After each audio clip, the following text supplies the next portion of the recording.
guys, welcome again here sa ating channel, ang Moody Salons channel. At ang ating video for today ay sa paano pagkulot ng buhok. Gamit ito, clear fern. Ito po ay magandang klase ng gamot kaysa doon sa pahuda, hindi masyadong nakapang at maganda rin ang resulta. So, panoorin po natin kung paano ito gawin.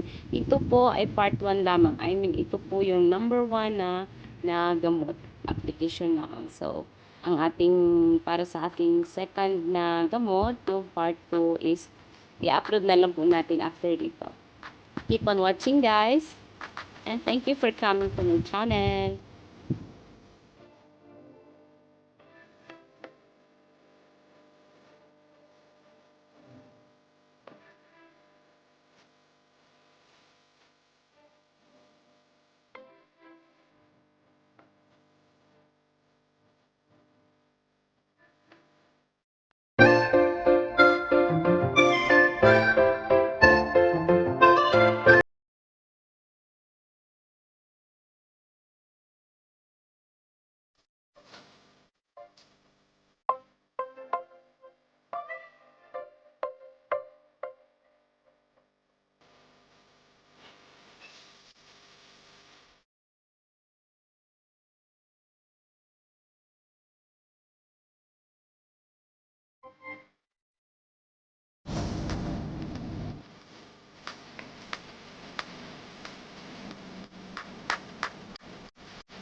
Pagkatapos po nating mailagay ang gamot, ay kailangan po natin siyang ibabad ng hanggang 2 hours.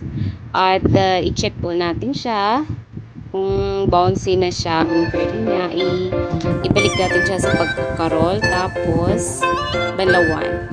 Okay?